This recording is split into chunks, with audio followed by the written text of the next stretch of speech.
नमस्कार दोस्तों, मैं Dharmendra Verma online study with DK में आपका बहुत बहुत स्वागत करता हूं। आज काफ़ी इंटरेस्टिंग वीडियो आपके सामने लेकर आया हूं। काफ़ी इंपॉर्टेंट प्रश्न लिए हैं जो कि राष्ट्रीय पाठचर्या रूपरेखा 2005 से आपको यहां पर मिलने वाले हैं, जिसे एक शॉर्टकट में एनसीएफ 2005 भी कहते हैं। और इसका पूरा नाम पूछे कि एनसीएफ 2005 का पूरा नाम क्या है, पूछा जाता है एग्जाम में, तो याद रखिएगा नेशनल करिकुलम फ्रेमवर्क, ये एनसीएफ का पूरा नाम है। तो आपको इसका नाम भी याद कर लेना है। हिंदी में इसे क्या कहते हैं, राष्ट्रीय पाठचर्या रूपरेखा 2005। इंग्लिश में इसे नेशनल करिकुलम फ्रेमवर्क कहते हैं 2005, और इसको शॉर्टकट में एनसीएफ 2005 कहते हैं। तो ये तीनों बातों का ध्यान आपको रखना है। वैसे तो आपको पता होगा, साथ में थोड़ी सी मैं आपको जानकारी दूंगा क्योंकि बाकी जानकारी आपको प्रश्नों के माध्यम से मिल जाएगी। तो सबसे पहले बात कर लेते हैं कि जो एनसीएफ 2005 है, इसका जो मुख्य सूत्र है वो क्या है। तो आपको पता होगा, शिक्षा बिना बोझ के, लर्निंग विदाउट बर्डन इसका मुख्य सूत्र है। और इसका उद्देश्य की बात करें कि एनसीएफ 2005 का मुख्य उद्देश्य क्या होता है, तो ये बच्चों के स्कूली जीवन को बाहर के जीवन से जोड़ना होता है और साथ में जीवन एवं ज्ञान के मध्य की दूरी को कम करना होता है एनसीएफ 2005 का उद्देश्य। तो छोटी सी जानकारी थी जिसके बारे में आपको पता होना चाहिए। दोनों की दोनों इंपॉर्टेंट है, एग्जाम में पूछा जाता है, तो ये आपको ध्यान में रखना है। टोटल 72 मिलेंगे, आप 70 मान के चलिए, 2 एक्स्ट्रा मैं मेरी तरफ से दे रहा हूँ। तो टोटल 70 प्रश्न आपको इस वीडियो के माध्यम से देखने को मिलेंगे, तो आपको स्किप नहीं करना है। सबसे पहले आपको पहला प्रश्न शुरू होने से पहले 3 चीज़ करना है। सबसे पहले वीडियो को लाइक करना है, और जितने भी आपके पास में आपके दोस्त व जो कह सकते हैं कि ग्रुप बने हुए हैं व्हाट्सएप पे, टेलीग्राम पे, उन सब पे इस वीडियो को शेयर करना है। और जो भी इस वीडियो को देख रहे हैं सभी को बिना चैनल को सब्सक्राइब करे नहीं जाना है, क्योंकि इसी प्रकार के इंटरेस्टिंग वीडियो आगे भी आपको मिलने वाले हैं। तो शुरू करते हैं। यहाँ पर आज का पहला प्रश्न है, देखिए 1 लाइनर है, ज़्यादा समय नहीं लगेगा और आपको अच्छे से याद कर लेना है, इसको समझना है। इससे जस्ट 1 या 2 दिन बाद आपको 70 प्रश्न या लगभग 80 प्रश्न और देखने को मिलेंगे। 70 से 80 प्रश्न जो आपको 4 उसमें विकल्प भी देखने को मिलेंगे, काफ़ी इंपॉर्टेंट रहेंगे। इससे हटके भी उसमें प्रश्न आएंगे, तो 1-2 दिन आपको वेट करना पड़ेगा जिसमें 4 विकल्प भी मिलेंगे। तो वहाँ पर आप आकलन भी कर पाएंगे कि आज के जो 70 प्रश्न है उसमें आप कितने नंबर के आपको याद रहे हैं। तो 1-2 दिन आप वेट करिएगा, आपको वो वीडियो भी जल्द ही मिल जाएगा। तो पहला प्रश्न है, किसकी अध्यक्षता में विद्वानों ने एनसीएफ 2005 तैयार किया है। तो यह है प्रोफेसर यशपाल। काफ़ी इंपॉर्टेंट है, सरल है लेकिन इंपॉर्टेंट है। एनसीएफ 2005 ये किसकी अध्यक्षता में तैयार हुआ है, तो ये प्रोफेसर यशपाल की अध्यक्षता में तैयार हुआ है। देखिए यहाँ पर पूछा जाए कि एनसीएफ 2005 के निदेशक कौन थे, तो निदेशक कौन थे, प्रोफेसर कृष्ण कुमार। याद रखिएगा, एनसीएफ 2005 के निदेशक प्रोफेसर कृष्ण कुमार थे। एनसीएफ 2005 का मुख्य सूत्र कौन सा है, वह कब दिया गया। जैसा कि मैं आपको शुरू में ही बता चुका हूं कि इसका मुख्य सूत्र क्या है, शिक्षा बिना बोझ के, यानी लर्निंग विदाउट बर्डन। ये कब दिया गया था, 1993 में। सन यदि पूछे तो याद रखिएगा 1993 में दिया गया था। इस मंत्रालय की पहल पर प्रश्न कुछ इस प्रकार है, किस मंत्रालय की पहल पर एनसीएफ 2005 तैयार किया गया था। तो ये मानव संसाधन विकास मंत्रालय की पहल पर एनसीएफ 2005 को तैयार किया गया था। ये याद रखिएगा, काफ़ी इंपॉर्टेंट है। एनसीएफ 2005 का प्रारंभ रविंद्रनाथ टैगोर के किस निबंध से होता है। यहाँ पर देखिए 2 प्रश्न बन रहे हैं कि सभ्यता और प्रगति जो निबंध है ये किसके द्वारा लिखा गया है, तो ये रविंद्रनाथ टैगोर के द्वारा लिखा गया है। और दूसरा प्रश्न बन रहा है कि एनसीएफ 2005 का प्रारंभ रविंद्रनाथ टैगोर के किस निबंध से होता है, तो ये सभ्यता और प्रगति से होता है। राष्ट्रीय पाठचर्या की रूपरेखा 2005 के अनुसार एक शिक्षक की भूमिका कैसी होनी चाहिए। सर्वप्रथम आपको क्या ध्यान में रखना है, किसके अनुसार पूछा गया है, तो ये एनसीएफ 2005 के अनुसार पूछा गया, चाहे वो बाल विकास हो, पर्यावरण हो या फिर अन्य कोई सा भी सब्जेक्ट हो। आपको सबसे पहले प्रश्न को ध्यान से पढ़ना है ताकि आप उसको गलत ना करें, आपका 1 नंबर मिस ना हो। तो सबसे पहले आपको ध्यान देना है किसके अनुसार पूछा गया है, किसकी परिभाषा है, किसका कथन पूछा गया है, तब आप उसका राइट आंसर लगा सकते हैं। जब आप श्योर हो कि हाँ इसका आंसर ये हो, तो एक बार आपको जरूर प्रश्न को अच्छे से पढ़ लेना है, क्योंकि नेगेटिव प्रश्न भी पूछा जाता है और पॉजिटिव प्रश्न भी पूछा जाता है, और वहीं बच्चे अधिकतर गलती कर देते हैं। तो यहाँ पर एनसीएफ 2005 के अनुसार पूछा गया है कि एक शिक्षक की भूमिका कैसी होनी चाहिए, तो ये सुविधादाता के रूप में होनी चाहिए। एनसीएफ 2005 के अंतर्गत परीक्षा सुधारों में किस सुधार को सुझाया गया है। यहाँ पर देखिए एनसीएफ 2005 के बारे में हम बात करें तो इसी के अंतर्गत सारे प्रश्न आएंगे कि इसके अंतर्गत परीक्षा सुधारों में किस सुधार को सुझाया गया है। तो इस सामूहिक कार्य मूल्यांकन, साथ में सतत मूल्यांकन और साथ में खुली पुस्तक की परीक्षा मूल्यांकन, इन को सुधारों को सुझाया गया है 2005 एनसीएफ के अंतर्गत, याद रखिएगा एनसीएफ 2005 के अंतर्गत परीक्षा सुधारों में सामूहिक कार्य मूल्यांकन, सतत मूल्यांकन और खुली पुस्तक की परीक्षा मूल्यांकन को सुझाया गया है। तो इन तीनों को आपको याद कर लेना है। 8वां प्रश्न है एनसीएफ 2005 में किन शिक्षण सूत्रों के अधिकतम प्रयोग का सुझाव दिया। यहाँ पर देखिए प्रश्न को फिर पढ़ लेते हैं। एनसीएफ 2005 में किन शिक्षण सूत्रों के अधिकतम प्रयोग को सुझाया गया है। तो ये ज्ञात से अज्ञात की ओर और मूर्त से अमूर्त की ओर, दोनों को ध्यान से आपको पढ़ना है और ध्यान में रखना है। ज्ञात से अज्ञात की ओर और मूर्त से अमूर्त की ओर, दोनों काफी इंपॉर्टेंट है, एग्जाम में पूछे जाते हैं।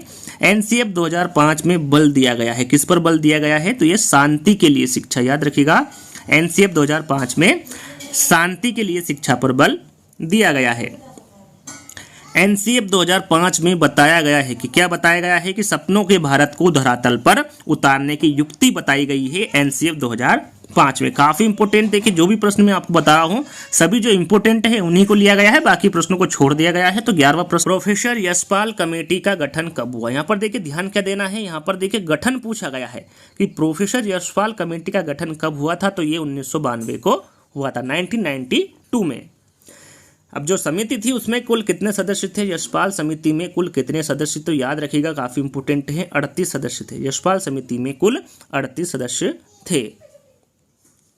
एनसीएफ 2005 का प्रमुख सूत्र क्या है, इसके बारे में आपको बता चुका हूं कि इसका जो मुख्य सूत्र होता है वो शिक्षा बिना बोझ की या फिर बिना भार के अधिगम, जिसे लर्निंग विदाउट बर्डन भी कहते हैं। इंग्लिश में इसका नाम क्या है, लर्निंग विदाउट बर्डन। यदि हिंदी में ना दे तो इंग्लिश में भी आपको पता होना चाहिए कि इसको क्या कहते हैं।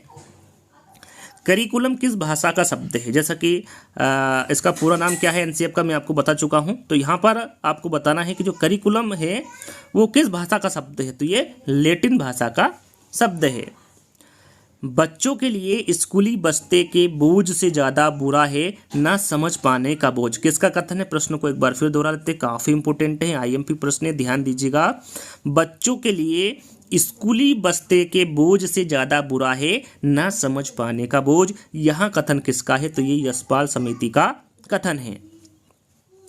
एनसीएफ 2005 के अनुसार बच्चों की गलतियां क्यों महत्वपूर्ण है। तो ये यहाँ समाधान को पहचानने में सहायता करता है। यदि बच्चे की, यहाँ पर देखिए एनसीएफ 2005 के अनुसार बच्चों की गलतियां क्यों महत्वपूर्ण है, क्योंकि यह समाधान को पहचानने में सहायता करती है।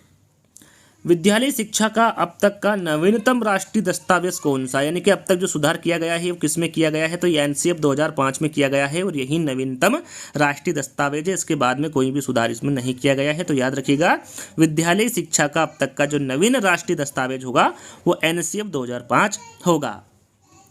राष्ट्रीय पाठचर्या की रूपरेखा 2005 के अनुसार बच्चों के आकलन का सही तरीका क्या है। यहाँ पर देखिए 2005 के अनुसार पूछा गया है, तो ये है दैनिक गतिविधियां। याद रखिएगा एनसीएफ 2005 के अनुसार बच्चों के आकलन का जो सही तरीका होगा वो दैनिक गतिविधियां होगा।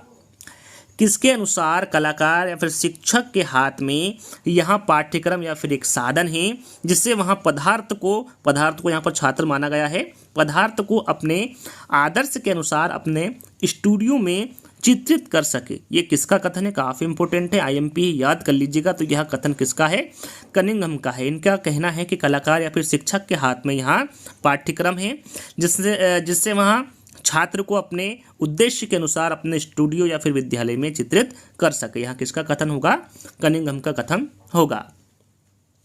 एनसीएफ 2005 की कार्यशाला कहाँ पर आयोजित की गई। यहाँ पर देखिए जो कार्यशाला है एनसीएफ 2005 की, ये कहाँ पर आयोजित की गई। तो ये एनसीईआरटी नई दिल्ली में आयोजित की गई एनसीएफ 2005 की कार्यशाला।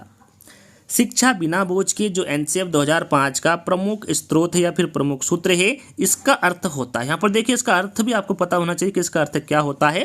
तो इसका अर्थ होता है पाठचर्या के बोझ को कम करना, जैसा कि मैंने इसके मुख्य उद्देश्य के अंतर्गत आपको बताया था। किसने कहा है कि, यहाँ पर देखिए प्रश्न में ही आंसर दे दिया गया, थोड़ा सा मिस हुआ है, ध्यान दीजिएगा। यहाँ पर लिखा हुआ है किसने कहा है कि पाठचर्या में वे समस्त अनुभव निहित होते हैं जिनको विद्यालय द्वारा शिक्षा के उद्देश्यों की प्राप्ति के लिए उपयोग में लाया जाता है। तो ये मुनरो द्वारा कहा गया है, काफ़ी इंपोर्टेंट है, ध्यान दीजिएगा।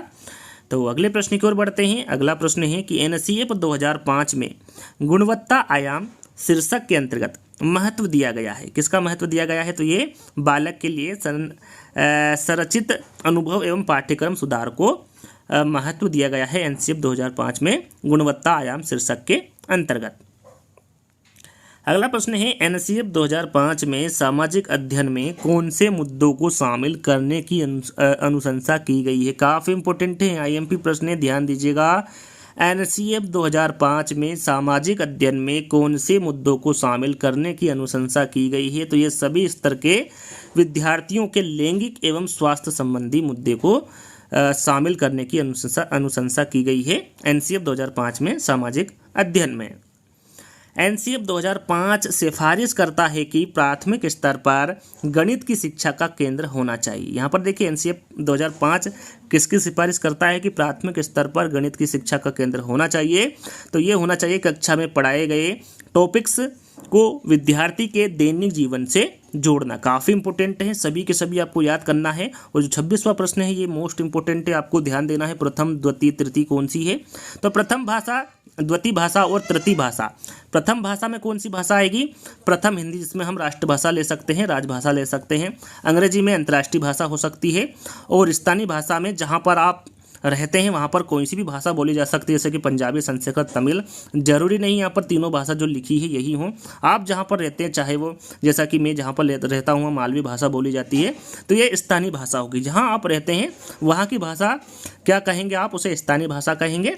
तो यहाँ पर तृतीय भाषा, प्रथम भाषा होगी यहाँ पर हिंदी, द्वितीय भाषा होगी अंग्रेजी और तृतीय भाषा होगी स्थानीय भाषा। तो इन तीनों भाषाओं के बारे में आपको पता होना चाहिए। प्रथम कौन सी, द्वितीय कौन सी और तृतीय भाषा कौन सी है। अगला प्रश्न है, एनसीएफ 2005 में सुझाव दिया गया है कि सूचना को क्या मानने से बचा जाए? तो जो सूचना है तो जिसे ज्ञान मानने से बचा जाए। याद रखिएगा, एनसीएफ 2005 में सुझाव दिया गया है कि जो सूचना है उसे ज्ञान मानने से बचा जाए। पाठ्यक्रम निर्माण की आवश्यकता क्यों है? यहाँ पर जो पाठ्यक्रम निर्माण की आवश्यकता है वो क्यों है, इसके बारे में पूछा गया है। तो शिक्षा के उद्देश्यों की प्राप्ति हेतु आवश्यक है पाठ्यक्रम निर्माण की। तो याद रखिएगा, एनसीएफ 2005 का भाषा फार्मूला क्या है? जैसे कि मैंने 3 भाषा आपको बताई थी, प्रथम, द्वितीय, तृतीय। प्रथम में मैंने आपको हिंदी बताई थी, द्वितीय में अंग्रेजी बताई थी और तृतीय भाषा में मैंने आपको स्थानीय भाषा बताई। तो 3 भाषा हो गई, तो इसे आप त्रिभाषी फार्मूला कह सकते हैं कि एनसीएफ 2005 का जो भाषा फार्मूला था वो त्रिभाषाई फार्मूला था। अगला प्रश्न है कि यशपाल समिति ने मानव संसाधन विकास मंत्रालय को अपनी रिपोर्ट कब सौंपी थी? जैसा कि मैंने मानव संसाधन विकास मंत्रालय के बारे में आपको बता चुका हूं, लेकिन जो रिपोर्ट सौंपी गई थी वो कब सौंपी गई थी यशपाल समिति ने? तो ये सौंपी गई थी 15 जुलाई 1993 में। यहाँ पर देखिए सन और आपको डेट दोनों याद कर लेनी है, 15 जुलाई 1993। कला विषय को स्कूली शिक्षा के किस स्तर पर शामिल किए जाने पर बल देना चाहिए? प्रश्न को दोहरा लेते हैं। यहाँ पर कला विषय के बारे में पूछा गया है कि कला विषय को स्कूली शिक्षा के किस स्तर पर शामिल किए जाने पर बल देना चाहिए? तो ये प्राथमिक स्तर पर, पूर्व प्राथमिक स्तर पर, साथ में उच्च प्राथमिक स्तर पर शामिल किए जाने पर बल देना चाहिए कला विषय को स्कूली शिक्षा के। तो याद रखिएगा, काफ़ी इंपॉर्टेंट प्रश्न है। नाटक विधि में रुचि लेते हैं, जो नाटक विधि है इसमें कौन से छात्र रुचि लेते हैं? तो जो प्राथमिक स्तर के बच्चे होते हैं या फिर छात्र होते हैं वो नाटक विधि में रुचि लेते हैं। यदि आप कक्षा में रामायण प्रकरण पढ़ाना चाहते हैं तो कौन सी विधि को श्रेष्ठ मानेंगे? तो ये है कहानी विधि। आप एक कहानी के रूप में बच्चों को रामायण पढ़ा सकते हैं, उनको उसके बारे में बता सकते हैं। तो कहानी विधि आपका यहाँ पर राइट आंसर होगा, यह श्रेष्ठ विधि होगी। पढ़ाते समय चित्र दिखाने में सबसे महत्वपूर्ण लाभ है? तो यह है पाठ को समझाने में सहायक। पढ़ाते समय चित्र दिखाने में जो सबसे महत्वपूर्ण लाभ है, आप चित्र के माध्यम से बच्चों को पाठ को समझा सकते हैं। तो पाठ को समझाने में सहायक होता है। शिक्षा के क्षेत्र में पाठचर्या शब्दावली की ओर संकेत करता है। विद्यालय का संपूर्ण कार्यक्रम जिसमें प्रतिदिन अनुभव प्राप्त करते हैं। यशपाल समिति का अन्य नाम था। यहाँ पर देखिए यशपाल समिति का अन्य नाम पूछा जाता है एग्जाम में, तो आपको याद होना चाहिए, इसे राष्ट्रीय सलाहकार समिति के नाम से भी जाना जाता है यशपाल समिति को। कौन सी समिति ज्ञान विस्फोट की धारणा से जुड़ी हुई है? तो ये यशपाल समिति, याद रखिएगा, इंपॉर्टेंट प्रश्न है। कौन सी समिति है जो ज्ञान विस्फोट की धारणा से जुड़ी हुई है? तो वो है यशपाल समिति। भीड़भाड़ वाली कक्षाओं में किस अध्यापन की बात करनी निरर्थक है? तो यह है सृजनशीलता। देखिए यहाँ पर प्रश्न को ध्यान से पढ़ना है। भीड़भाड़ वाली कक्षाओं में किस अध्यापन की बात करनी निरर्थक है? तो वो है सृजनशीलता। याद रखिएगा प्रश्न में क्या पूछा गया है, तो उस पर आपको विशेष ध्यान देना है। किसके अनुसार पाठ्यक्रम का अभिप्राय उन सैद्धांतिक विषयों से नहीं है जो विद्यालयों में परंपरागत तरीके से पढ़ाए जाते हैं, बल्कि इनमें अनुभवों का एक समूह निहित है जिनको बालक कक्षा, पुस्तकालय, प्रयोगशाला, प्रार्थना सभा, कार्यशाला, खेल मैदान एवं छात्र अध्यापक के अनौपचारिक मेल मिलाप से प्राप्त करता है। यहाँ पर जो कथन दिया गया है या फिर यहाँ किसके द्वारा कहा गया है, तो ये माध्यमिक शिक्षा आयोग के द्वारा कहा गया कथन है। अगला प्रश्न है कि एनसीएफ 2005 में गणित की लंबी आकृति का मतलब क्या है? यहाँ पर देखिए जो गणित की लंबी आकृति है उसका मतलब पूछा गया है एनसीएफ 2005 में, तो इसका मतलब होता है एकता संकल्पना पर दूसरी संकल्पना बनाना। ये गणित की जो लंबी आकृति है उसका मतलब होता है एनसीएफ 2005 में। एनसीएफ 2005 की 5 मार्गदर्शक सिद्धांतों को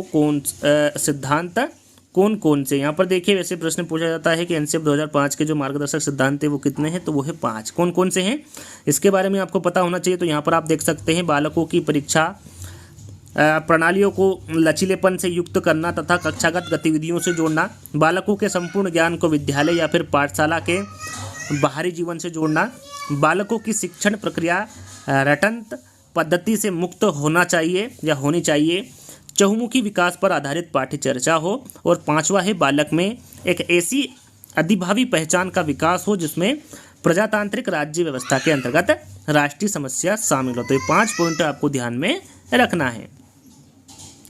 अगला प्रश्न है कि एनसीएफ 2005 बल देती है, तो ये करके सीखने पर बल देती है। याद रखिएगा जो एनसीएफ 2005 है ये किस पर बल देगी? करके सीखने पर बल देगी। राष्ट्रीय पाठचर्या की रूपरेखा 2005 के अनुसार बच्चों की प्राथमिक स्तर पर भाषा का माध्यम होना चाहिए, तो ये मातृभाषा। यहाँ पर देखिए प्राथमिक स्तर पर पूछा गया है, तो आपका राइट आंसर क्या होगा? मातृभाषा होगा। राष्ट्रीय पाठचर्या की रूपरेखा 2005 के अनुसार कक्षा में एक शिक्षक की भूमिका कैसी होनी चाहिए? तो एक शिक्षक की भूमिका कैसी होनी चाहिए? एक उत्प्रेरक के रूप में, जैसा कि मैंने थोड़ी देर पहले भी आपको बताया था। तो विकल्प में क्या दिया गया है उसके अनुरूप आपको आंसर लगाना है। तो यहाँ पर एक उत्प्रेरक के रूप में राइट आंसर होगा। राष्ट्रीय पाठचर्या की रूपरेखा 2005 के अनुसार गणित शिक्षण का लक्ष्य होना चाहिए, तो ये अमूर्त चिंतन का निर्माण करना, साथ में तार्किक ढंग से सोचना एवं संचालित करने की योग्यता का विकास करना, ये एनसीएफ 2005 के अनुसार गणित शिक्षण का लक्ष्य होना चाहिए। एनसीएफ 2005 की संस्तुतियों के अनुसार कक्षा 1 कक्षा 2 के विद्यार्थियों के लिए मूल्यांकन का तरीका होना चाहिए, तो ये प्रेक्षण के आधार पर होना चाहिए। याद रखिएगा एनसीएफ 2005 की संस्तुतियों के अनुसार कक्षा 1 व कक्षा 2 के विद्यार्थियों के लिए जो मूल्यांकन का तरीका होना चाहिए वो प्रेक्षण के आधार पर होना चाहिए। ऑपरेशन ब्लैक बोर्ड परिणाम था, तो ये राष्ट्रीय शैक्षिक योजना का परिणाम था जो कि 1986 का है। याद रखिएगा ऑपरेशन ब्लैक बोर्ड राष्ट्रीय शैक्षिक योजना 1986 का परिणाम था। सामाजिक अध्ययन शिक्षण का राष्ट्रीय पाठ्यक्रम कब बनाया गया? तो ये 2005 में बनाया गया। याद रखिएगा सामाजिक अध्ययन शिक्षण का जो राष्ट्रीय पाठ्यक्रम बनाया गया था वो 2005 में बनाया गया था।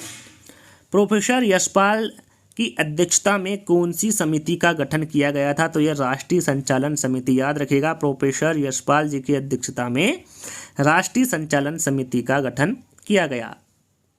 एनसीएफ 2005 के अध्याय विद्यालय एवं कक्षा का वातावरण में बताया गया है, तो ये वातावरण के भौतिक एवं मनोवैज्ञानिक आयाम अधिगम को कैसे प्रभावित करते हैं ये बताया गया है। एनसीएफ 2005 के अध्याय विद्यालय एवं कक्षा का जो वातावरण होता है वो वातावरण के भौतिक एवं मनोवैज्ञानिक आयाम अधिगम को कैसे प्रभावित करता है ये बताया गया है। अगला प्रश्न है एनसीएफ 2005 में कला शिक्षा को विद्यालय में जोड़ने का उद्देश्य। यहाँ पर जोड़ने का उद्देश्य क्या है? सांस्कृतिक विरासत की प्रशंसा करना एवं छात्रों के व्यक्तित्व और मानसिक स्वास्थ्य को विकसित करना, ये एनसीएफ 2005 में कला शिक्षा को विद्यालय में जोड़ने का उद्देश्य है। राष्ट्रीय पाठचर्या की रूपरेखा 2005 किस सूझ के आधार पर पाठचर्या के बोझ को कम करने पर बल देती है? तो वो है शिक्षा बिना बोझ की। यहाँ ये प्रश्न में 4 से 5 बार आपको बता चुका हूँ, लेकिन प्रश्न थोड़ा सा हटके होता है, तो किसी भी प्रकार से प्रश्न पूछा जा सकता है। राष्ट्रीय पाठचर्या की रूपरेखा NCF 2005 किस सूझ के आधार पर पाठचर्या के बोझ को कम करने पर बल देती है? तो वो है शिक्षा बिना बोझ के। NCF 2005 में किस परीक्षा के संबंध में सुधार के लिए सुझाव दिए गए हैं? तो ये कक्षा 10वीं की परीक्षा ऐच्छिक हो, याद रखिएगा। NCF 2005 में जिस परीक्षा के संबंध में सुधार के लिए कहा गया है या फिर सुझाव दिया गया है वो है कक्षा जो 10वीं है वो ऐच्छिक हो, ऐसा सुझाव दिया गया है NCF 2005 में परीक्षा के संबंध में। अगला प्रश्न है कि यहाँ किसका कथन है कि यहाँ जानने के लिए अधिक उपयोगी है कि बहुत से गणित जानने की तुलना में गणित कैसे करें? तो ये है डेविड व्हीलर का कथन है। इनका कहना है कि यहाँ जानने के लिए कि अधिक उपयोगी है कि बहुत से गणित जानने की तुलना में गणित कैसे करें। यहाँ किसका कथन होगा? डेविड व्हीलर का कथन होगा। राष्ट्रीय पाठचर्या की रूपरेखा 2005 में किसकी समझ प्राप्त होती है? तो ये रचनावाद की, याद रखिएगा, काफ़ी इंपॉर्टेंट है। NCF 2005 में रचनावाद की समझ प्राप्त होती है।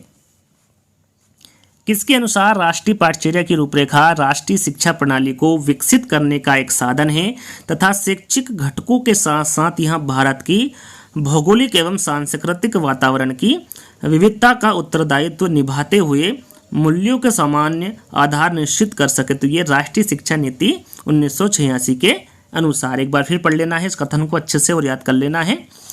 अगला प्रश्न है NCF 2005 के अनुसार मार्गदर्शन सिद्धांत में निहितार्थ है। तो ये ज्ञान को स्कूल के बाहर के जीवन से जोड़ना, ये NCF 2005 के अनुसार जो मार्गदर्शन सिद्धांत है उसमें निहितार्थ है, या फिर कह सकते हैं कि NCF 2005 का मुख्य उद्देश्य है। सामाजिक अध्ययन शिक्षण का राष्ट्रीय पाठ्यक्रम कब बनाया गया? तो ये 2005 में, याद रखिएगा। राष्ट्रीय अध्ययन शिक्षण का जो राष्ट्रीय पाठ्यक्रम बनाया गया था ये 2005 में बनाया गया था।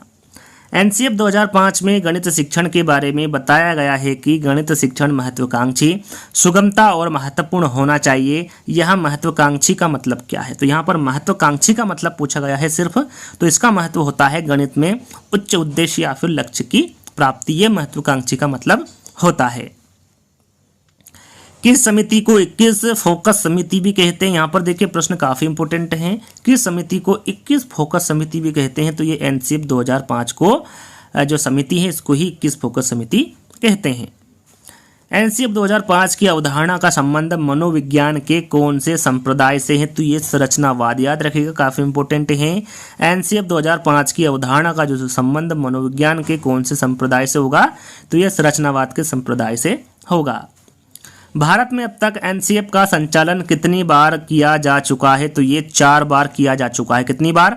पहली बार 1975 में, दूसरी बार 1988 में, तीसरी बार 2000 में और चौथी बार जो कि अब नवीनतम पाठ्यक्रम है वो है 2005। तो ये 4 बार किया गया था। कब किया गया था? तो ये आपके सामने है। प्रश्न कुछ इस प्रकार भी पूछा जा सकता है कि NCF का जो संचालन किया गया था वो कब नहीं किया गया था, और वहाँ पर 1975, 2000, 2005 और 1990 दे दिया जाएगा। तो यदि आपको पता होगा या चारों विकल्प या फिर कह सकते हैं कि चारों आपको सन याद होंगे तो आप लगा सकते हैं कि भाई 1990 में संचालन नहीं किया गया था NCF 2005 का। तो सन भी आपको याद होना चाहिए, 1975, 1988, 2000 और 2005। राष्ट्रीय पाठचर्या 2005 प्रारंभ करने के लिए कितने फोकस समूह बनाए गए थे? जैसा कि मैं अभी आपको बता चुका हूँ, ये 21 फोकस समूह बनाए गए थे NCF 2005 प्रारंभ करने के लिए। NCF 2005 का निर्माण कितनी भाषाओं में किया गया है? तो ये जो 22 भाषा है उसमें किया गया है, याद रखिएगा, काफ़ी इंपॉर्टेंट है। NCF 2005 का निर्माण 22 भाषाओं में किया गया है। NCF 2005 के अनुसार शिक्षण रिक्त स्थान और रिक्त स्थान है। तो यहाँ पर देखिए आंसर होगा आपका NCF 2005 के अनुसार शिक्षण सक्रिय और सामाजिक है। याद रखिएगा किस प्रकार का है? शिक्षण सक्रिय और सामाजिक है NCF 2005 के अनुसार। NCF 2005 की भाषा संबंधी समस्या का समाधान किसने किया है? तो नामवर सिंह ने किया है। यहाँ पर देखिए ध्यान दीजिएगा, प्रश्न में यदि पूछा जाए कि NCF 2005 की भाषा संबंधी समस्या का समाधान किसके द्वारा किया गया है? तो ये नामवर सिंह के द्वारा किया गया है। एनसीएफ 2005 को अभी तक कितने राज्यों में लागू किया गया? यहाँ पर देखिए काफ़ी मोस्ट इंपोर्टेंट है, आईएमपी प्रश्न है। एनसीएफ 2005 को अभी तक कितने राज्यों में लागू किया गया है? तो ये 17 राज्यों में, याद रखिएगा। एनसीएफ 2005 को अभी तक 17 राज्यों में लागू किया गया है। एनसीएफ 2005 में राजस्थान का प्रतिनिधित्व किसने किया था? यहाँ पर देखिए प्रश्न संख्या थोड़ा सा मिस हुआ, 78 नहीं है, ये 68 है, याद रखिएगा। 68 जो प्रश्न है वो यहाँ है कि एनसीएफ 2005 में राजस्थान का जो प्रतिनिधित्व किया था वो किसने किया था? इंपॉर्टेंट है, तो ये किया था राजेश धनखड़ ने, याद रखिएगा। एनसीएफ 2005 में राजस्थान का जो प्रतिनिधित्व किया गया था वो राजेश धनखड़ के द्वारा किया गया था। अगला प्रश्न है, एनसीएफ 2005 के अनुसार जो पंचायती राज का मूल आधार कौन सा सिद्धांत है? काफ़ी इंपोर्टेंट है, आईएमपी है, प्रश्न को ध्यान से पढ़ना है। एनसीएफ 2005 के अनुसार पंचायती राज का मूल आधार कौन सा सिद्धांत है? तो वो है पूरकता का सिद्धांत। एनसीएफ 2005 के अध्यापक व विद्यार्थी का अनुपात क्या निर्धारित किया गया? यहाँ पर देखिए एनसीएफ 2005 के अनुसार पूछा गया है, तो अध्यापक का अनुपात होगा 1 और शिक्षार्थी का या फिर विद्यार्थी का होगा 30। एक अध्यापक पे कितने विद्यार्थी होंगे? 30 होंगे, यानी कि 1:30 का निर्धारण किया गया है एनसीएफ 2005 में अध्यापक और विद्यार्थी के लिए।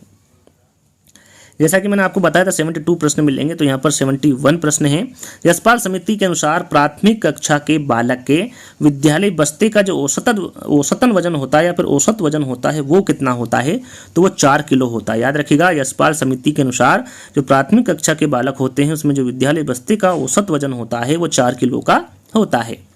अंतिम प्रश्न, राष्ट्रीय पाठ्यचर्या की रूपरेखा 2005 किसके लिए बनाई गई है? तो ये कक्षा 1 से कक्षा 12वीं तक के विद्यार्थियों के लिए बनाई गई है, एनसीएफ 2005, याद रखिएगा। राष्ट्रीय पाठ्यचर्या की रूपरेखा 2005 ये कक्षा 1 से कक्षा 12वीं तक के लिए बनाई गई है। तो जहाँ तक मुझे लगता है आपको सभी के सभी प्रश्न अच्छे से याद हो गए होंगे और ये आपको काफ़ी अच्छे प्रश्न लगे होंगे, तो आपने वीडियो को लाइक भी कर दिया होगा, सारे ग्रुप में शेयर भी कर दिया होगा और सभी ने चैनल को सब्सक्राइब भी कर लिया होगा। आई होप ऐसा आपने किया होगा, या नहीं किया तो अभी भी आप कर सकते हैं। अभी भी आप वीडियो में बने हुए हैं तो आप इतना तो कर ही सकते हैं। तो आज के जो वीडियो है वो आपको कैसा लगा? इसके जो 4 विकल्प या फिर ऑब्जेक्टिव जो विकल्प प्रश्न है वो आपको 1-2 दिन में मिल जाएंगे। टोटल वहाँ पर भी हम 70 से 80 प्रश्न रखने की कोशिश करेंगे, तो वहाँ पर भी आप उस वीडियो को भी आप देख सकते हैं, क्योंकि वहाँ पर आप इन 72 प्रश्नों के साथ साथ वहाँ पर आकलन कर सकते हैं कि जो आपने आज का जो वीडियो देखा है वो कितना आपको याद रहा। तो उस वीडियो के माध्यम से आप पता कर सकते हैं। तो जल्द ही 1-2 दिन में वो भी वीडियो आपके सामने